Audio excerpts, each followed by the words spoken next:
ready to start gluing. We want to make sure that we have everything ready to go before we get any glue out. Here I have my cover boards. I have my covering materials. I also have several sheets of newsprint, which are going to be really good for just controlling the glue and keeping things neat. I also have some waxed paper, which will also be good for pressing our gluey boards. And then I have a glue brush, my bone folder, my utility knife or X-Acto blade, and I have one of those little board scraps. This is going to be really useful to us. For glue, I like to use a mixture of PVA and methyl cellulose. The PVA glue is a plastic-based glue that dries very strong and it's pretty permanent. It looks kind of like Elmer's glue. It's like a white, like liquidy glue, and when it dries clear, but you can still kind of see it a little bit, so you want to be careful about getting it all over everything. And then the methyl cellulose comes in a powder, what you see here. I usually get it from Talus. When you mix it up, you have to mix it with some water. It'll look like kind of like a clear, gooey liquid. The methyl cellulose is reversible with water. That is going to add some drying time for us. So when we mix these two things together, we get a glue that is strong because of the PVA, and we get something that we have enough time to work with before it starts to dry, which is what we get from adding the methyl cellulose. So I've made a mixture of these. So I start with like 3/4 of PVA and then about one part of the mixed up liquid methyl cellulose. So as you're using the glue mixture, you can kind of control how your glue is drying a little bit. If the glue seems to be drying really fast, you can add a little bit more methyl cellulose, you know, maybe like a tablespoon at a time. And if the glue seems like way too liquidy, then you probably have a little too much methyl cellulose. You can add a little bit more PVA back into the glue, and that'll adjust how fast or how slow or how workable your glue is. And if you don't have methyl cellulose, that's fine. You can just use the PVA, but maybe just like test it first on some other materials so that you kind of have an idea of how long you'll have to work before it dries, because sometimes it does dry very quickly, especially if you're in a dry climate. So I have my mixture glue, my glue brush, my newsprint, and I'm going to start with one piece of my book cloth, and I'm going to turn that face down. And I'm going to take one of my boards. So now that I've trimmed my boards down, my book cloth is way bigger. This is totally fine. So I'm going to leave my book cloth as is. I'm not going to worry about trimming that down right now. Also, easy access. I have my bone folder and my blade over here and my little board scrap. I'm going to take a piece of newsprint and place my board on top of this. So what I'm going to do is I'm going to take some of this glue and I'm going to brush it over the surface of the board, remove the newsprint, and then I'll flip this glue side down onto my cloth and press it down. So that's what we're gonna do first.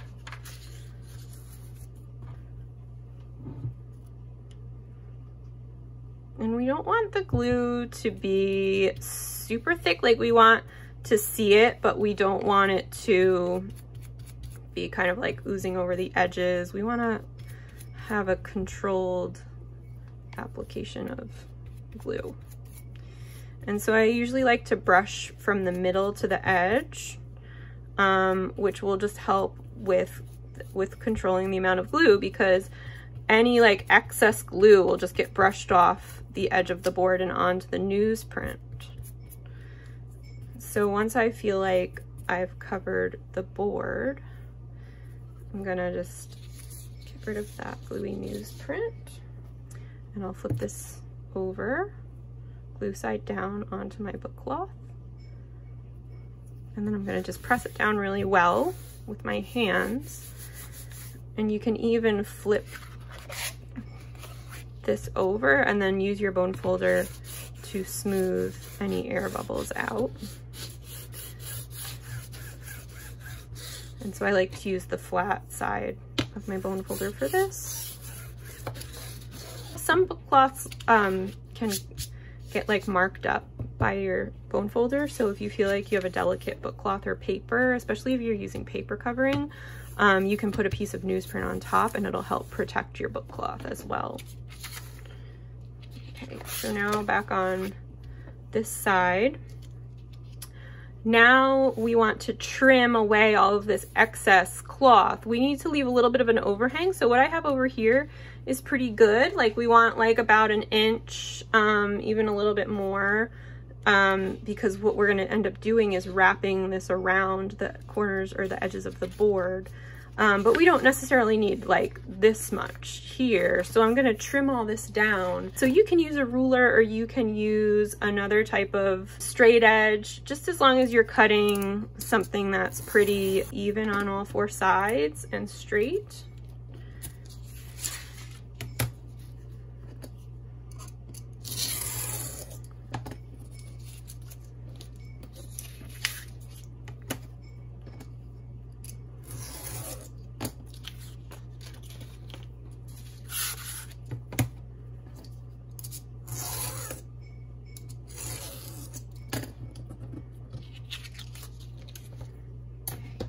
So now I have this nice even border. Now if I were to just start folding these in, and now I went to fold this one in, I would end up with all of this material in the corner that would just, you know, even if I tried to do this neatly, it would end up being so bulky in the corners. So what I'm gonna do is trim the corners off a little bit.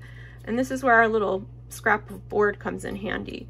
So we need to make sure that the corners are trimmed away, but that we still have enough of the book cloth material left over to cover the corners. So if we cut this too close, then the corner of the board will actually show, but we want the book cloth to cover it. So we need to leave a little bit of thickness. Usually that thickness is described as being 1.5 board thicknesses. So that's like a little tricky. Like, so this is a 1 board thickness, the thickness of the same board that we used for our covers. So I'm gonna place this here at the corner, and then if I just tilt it outward a little bit, I'm kind of like holding it at like maybe a 45-degree angle to the table. I'm going to hold this down really well with my left hand, and then I'm just gonna use that as like a little straight edge to cut that corner away. And now as you can see, there's just a little bit of space left here, and that'll be just enough that we'll be able to fold these edges over without the bulk being there of having all of that corner material, but it'll also be just enough that the cloth will still cover the corner of the board. So I'm gonna do that to all 4 sides. So again, I'm taking the board scrap, and starting out with it on the table straight up and down, and then I'm gonna tilt it inward towards the inside of my cover. And then holding it firmly, I'm just gonna cut that corner away. This is kind of a tricky move. Don't worry if the first few books you make have board corners showing. It definitely takes practice, but you'll get the hang of it. Okay, so next we have to glue the turn-ins. So we're just gonna glue these edges and fold them over. So I'm going to start with some newsprint again. I usually like to start with the top and bottom edges of the cover. So on this cover, that would be the shorter edges. And for this, we don't need much glue at all. So I'm like kind of wiping away most of the glue from my glue brush. And I'm going to brush some glue. This is still too much. I'm gonna brush some glue onto just that edge. And again, I'm brushing from right here where the board meets the cloth, and I'm brushing off the edge of the cloth. So I'm only going in one direction. Also, I don't wanna like swipe back in, because then I'm gonna get a bunch of glue that comes off of my brush and goes underneath the book cloth, and that's just gonna make things really messy. So once I've got a nice layer of glue brushed on there, I'm gonna move my cover off of my newsprint. I like to just fold over this little part that has the glue on it. I'm gonna take my bone folder, or whatever folding tool you have will work, and I'm going to put the point of my bone folder underneath the book cloth, and I'm kind of like smoothing and pressing the book cloth up onto the edge of the board. And then I'm gonna take the bone folder, I'm gonna place this long edge right against the edge of the board, and I'm gonna use the flat side of the bone folder to pull the cloth onto the board and smooth it down. And then I'm just gonna make sure that this is pressed down really well, especially at these corners here, because I feel like sometimes it's easy to miss those spots. And then I'm gonna do the other edge, the bottom edge, in the same way.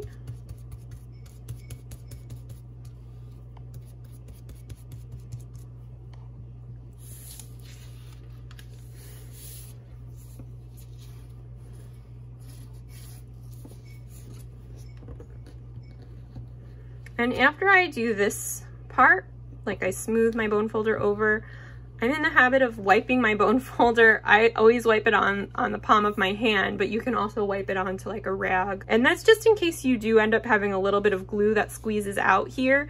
You wanna make sure that's off of your bone folder, because now I'm gonna take this and I'm gonna go back to try to smooth things down a little bit better. And I don't wanna be redepositing any glue that gets on my bone folder onto my book cover. So now we're going to glue the four edges, or the longer edges in this case. It's kind of the same, but there's one added step, and that's that we have to tuck in these little corner pockets that have formed at the corners. So I'm just brushing the glue on in the same way. And now you can see that right here, there's like this little pocket that has been formed from folding over the first parts of the cloth. So I'm going to take the point of my bone folder and I'm just going to kind of tuck them in. So I'm really just like placing the bone folder at the edge of the board, right on top of that pocket, and I'm pressing it down and then like kind of pushing it towards the middle of the board. So if I'm up here, I'm pressing it and pulling it down, and if I'm at this point, I'm gonna press it and push it up. And that just tucks them in, and then I'm just gonna fold this turn in, make this turn in the same way that I made the others.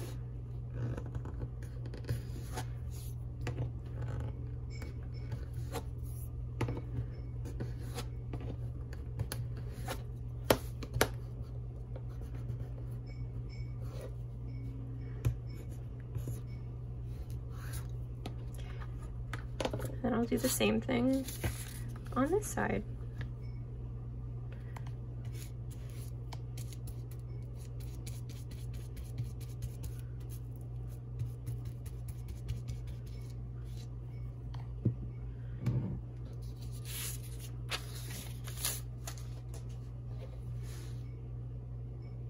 Press the corners in and then finish this turn in.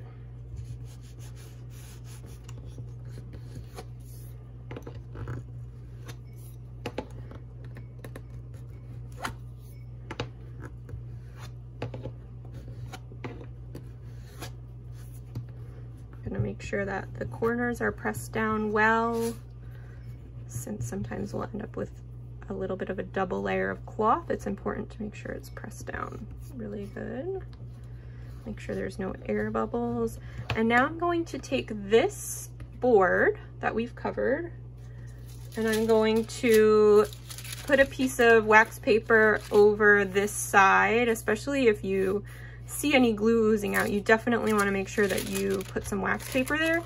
And then I'm going to take this and I'm going to put it under weight. So I'm going to use my big art history book again and press this while I do the second cover. And now I'm going to take the second cover and just do that all over again. So the end sheets in a Coptic binding, the purpose really is to just cover this part of the inside of the cover, so that when you open the book, instead of seeing like this raw cover material, we're going to see this beautiful green paper. So you can use pretty much any kind of paper for this purpose. And we're just gonna size it up to fit just inside of this size of the cover, but we're gonna wanna see like a little bit of the edge of the book cloth. And then I like to just position it so that I can see just a bit of the cover, maybe about 1/8 or 1/16 of an inch showing around the edge here. And then I'm gonna take my pencil. I'm gonna just make a mark where I wanna cut it. So I'm gonna make a mark there, and I'm gonna make a mark there. And again, like talking about paper grain, I've also made sure that this paper has a grain direction that is down the length or the vertical direction of the book, since that will also be parallel to the spine, and it's the same grain direction as the cover and the inner pages.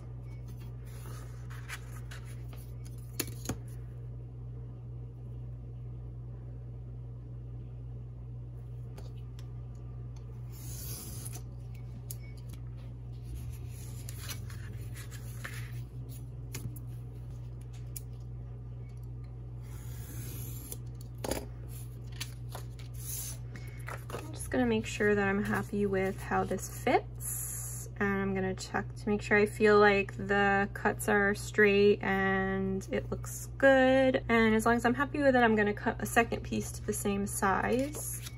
And you can either size this one again in the same way using the cover, you can just use your first piece, the guide.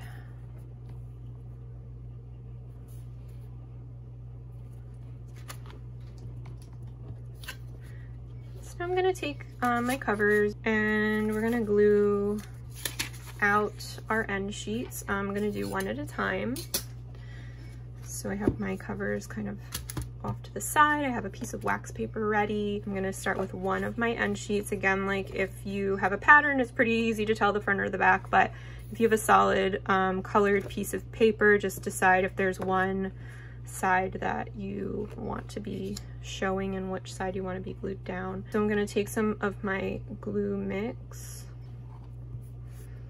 and I'm going to just brush that in the same way that I brushed the glue on the board, really, like so from the center out. Just be extra careful about holding this paper in place, because if it shifts on your newsprint, then some of the extra glue that's coming off around the sides could end up getting on the front of your paper, and it's going to make kind of like a glue spot that you'll be able to see there. If it does shift, you can also just kind of get rid of this piece of newsprint and put in another piece underneath. So most paper, when it gets damp, it curls like this. So this particular paper that I'm using is very curly. So I'm gonna give it a few seconds or maybe even a few minutes to kind of relax. So the reason why the paper is curling is because it's absorbing all this moisture from the glue, and the paper fibers are not able to stretch out or expand that quickly. So as it absorbs the moisture, it's going to start to relax a little bit. So I'm actually gonna like put this one to the side since it's curling in such an extreme way, and then I'm going to glue the second one so that I can give them both time to start to relax. And the glue might dry, which is fine. We need to, we'll brush new glue on. So I'm just gonna glue out the second one. And your paper might not curl as extremely as this. Every paper reacts differently. So you're just gonna do what you need to do for your particular paper. Some paper will not curl so extremely and you'll be able to just like brush the glue on and use it right away. Okay, so now this one's gonna curl and I'm gonna give that one a minute to relax as well. Just put it over there. And as you can see, this one is flattening out pretty nicely now, but the glue is dry. So I'm gonna have to put more glue on it.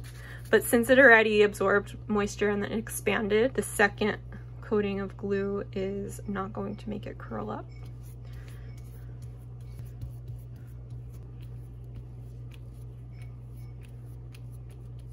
Make sure you get the glue all the way to the edges. If you had to use your finger to hold it down, just kind of dab a little bit there to cover up your fingerprint. Now I am going to take one of my covers and I have my gluey paper. I'm going to do my best to line up these two corners with the positioning I want at the top. And I'm also looking at the sides to make sure that the overhang or whatever the cloth that's showing is even. I'm not just pressing it all the way down, I'm leaving it loose a little bit so that I can shift it into place.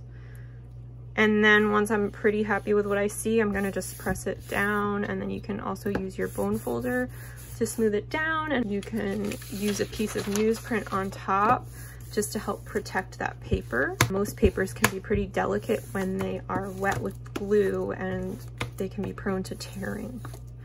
So we're just gonna press this down really well. We wanna make sure that there's no air bubbles. I'm gonna check it out, and this looks pretty good. So now I'm gonna take a piece of wax paper and place the wax paper on the glue side, and I'm gonna put this under weight, and now I'm going to go ahead and do the same thing for my second end sheet. I'm just gonna repeat that process and press both of my boards for a few hours or even overnight.